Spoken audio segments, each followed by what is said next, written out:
साल था 1971। भारत बांग्लादेश के लिए पाकिस्तान के साथ वॉर लड़ रहा था। तो वहीं 24 मई की सुबह दिल्ली के संसद मार्ग में स्थित स्टेट बैंक ऑफ इंडिया के फ़ोन की घंटी बजी।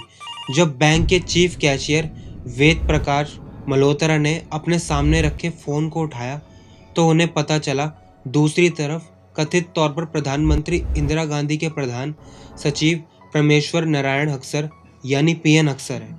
मल्होत्रा को बताया गया कि प्रधानमंत्री इंदिरा गांधी चाहती है कि 100-100 रुपए के नोटों की गड्डी बनाकर 60 लाख रुपए बाइबिल भवन के सामने खड़े व्यक्ति को दे दिया जाए। फोन पर मल्होत्रा ने कथित तौर पर प्रधानमंत्री इंदिरा गांधी से भी बात की। पीएन ने आदेश दिया कि मल्होत्रा खुद सारा कैश पहुंचाए। हालांकि कुछ ही घंटों में ये साफ हो गया कि फ़ोन पीएन अक्सर ने नहीं किया था और मल्होत्रा ने फ़ोन पर जो आवाज़ सुनी वह इंदिरा गांधी की नहीं थी। सुबह सुबह ही एसबीआई को 60 लाख रुपए का चूना लग गया था।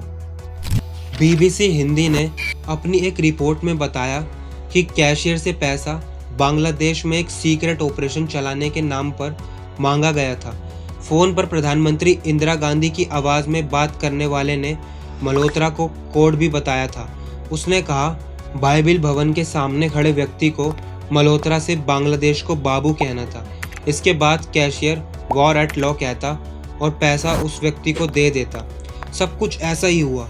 बाइबिल भवन के सामने खड़ा व्यक्ति बैंक की गाड़ी में बैठकर टैक्सी स्टैंड तक भी गया। जहां पहुंचने पर उसने मल्होत्रा से कहा कि वह प्रधानमंत्री कार्यालय जाकर रकम का वाउचर ले ले। जब कैशियर मल्होत्रा पीएम आवास पहुंचे तो उन्हें प्रधानमंत्री इंदिरा गांधी के संसद में होने का पता चला। वह तत्काल तभी संसद भवन पहुंचे जहां उनकी मुलाकात पीएन अक्सर से हुई। अक्सर ने बताया कि उन्होंने कोई फ़ोन किया ही नहीं, साथ ही पुलिस को सूचित करने का सुझाव दिया। वाउचर न मिलने पर एसबीआई के deputy head cashier Ruhel Singh ने संसद मार्ग थाना में शिकायत दर्ज कराई।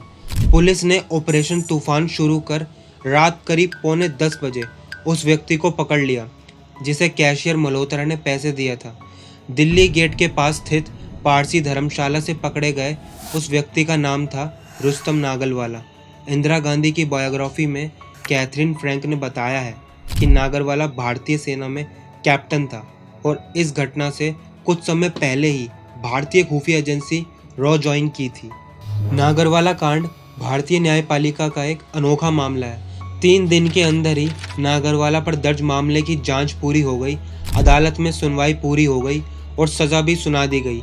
24 मई की सुबह घटना को अंजाम देने वाला नागरवाला उसी रात पकड़ा गया था। 27 मई को उसने अदालत में बांग्लादेश अभियान के नाम पर बेवकूफ़ बनाकर पैसा ले भागने की बात एक्सेप्ट की और उसी दिन कोर्ट ने उसे 4 साल की जेल की सज़ा भी सुना दी, साथ में 1000 रुपये का जुर्माना भी लगा दिया। कुछ ही दिनों में नागरवाला अपने कन्फेशन से पलट गया और अदालत के फैसले के खिलाफ अपील कर दी। कोर्ट ने 8 अक्टूबर 1971 को अपील ठुकरा दी। करीब 1 महीने बाद नागरवाला कांड की जांच कर रहे एसीपी डीके कश्यप की एक सड़क एक्सीडेंट में मौत हो गई। अब Nagarwala famous weekly newspaper current के एडिटर डीएफ कराका को इंटरव्यू देना चाहता था। शायद उसे कुछ बताना था, लेकिन वो अपनी बात सिर्फ कराका को ही बताना चाहता था। कराका और नागरवाला दोनों ही पारसी थे, लेकिन संयोग से उन दिनों कराका की तबीयत ठीक नहीं थी। इस वजह से वह इंटरव्यू के लिए नहीं जा सके और अपने असिस्टेंट को भेज दिया। नागरवाला ने असिस्टेंट को इंटरव्यू देने से साफ मना कर दिया। साल बीतने के साथ नागरवाला की तबीयत बिगड़ने लगी। फरवरी 1972 में नागरवाला को तिहाड़ जेल के अस्पताल में भर्ती कराया गया, लेकिन सेहत में सुधार नहीं हुआ। इसके बाद 21 फरवरी को नागरवाला को जीबी पंत हॉस्पिटल में भर्ती कराया गया, लेकिन कोई फ़ायदा नहीं हुआ और 2 मार्च 1972 को दिल का दौरा पड़ने से नागरवाला की मौत हो गई। पुलिस की पकड़ में आने के बाद नागरवाला ने बताया था कि उसने पैसे डिफेंस कॉलोनी में अपने दोस्त के यहाँ रखे हैं।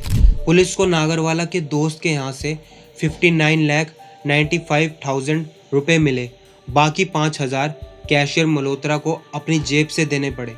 एसबीआई ने मल्होत्रा को नौकरी से निकाल दिया।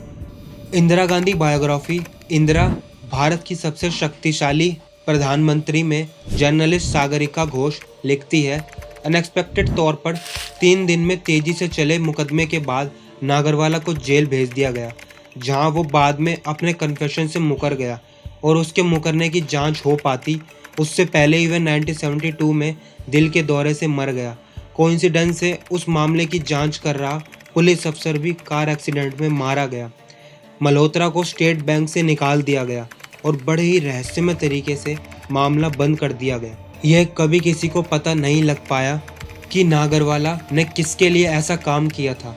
वो कोई सिरफिरा था या सीआई का पिट्ठू, जैसे कि बाद में आरोप लगा, जिसका मकसद इंदिरा गांधी को बदनाम करना था, या सचमुच वो प्रधानमंत्री का एजेंट था।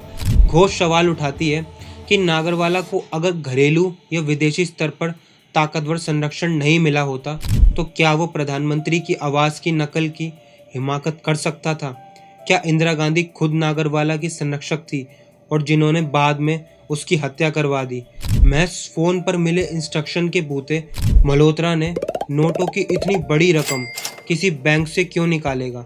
इंदिरा सरकार के अनक्लियर डार्कनेस के कोनों में सवाल और कयास डूबते उतरते रहे। ये बड़ा ही दिलचस्प है कि नागरवाला कांड के बाद एसबीआई ने जिस वेद प्रकाश मल्होत्रा को नौकरी से निकाल दिया था, उसे बाद में इंदिरा गांधी सरकार ने नौकरी दी। इंदिरा सरकार ने मल्होत्रा को मारुति इंडस्ट्री में चीफ अकाउंट्स ऑफिसर बनाया था। इंदिरा गांधी की मौत के 2 साल बाद 1986 में इंग्लिश न्यूज़पेपर स्टेट्समैन नागरवाला के कुछ खत छापे, जिसमें उसने दावा किया था कि उसकी इंदिरा गांधी से पहचान थी। हालांकि सच्चाई क्या है वो आज भी दावे से नहीं कहा जा सकता। तो आज की वीडियो के लिए बस इतना ही। अगर वीडियो अच्छी लगी हो तो वीडियो को लाइक और नए हैं तो चैनल को सब्सक्राइब जरूर कीजिएगा।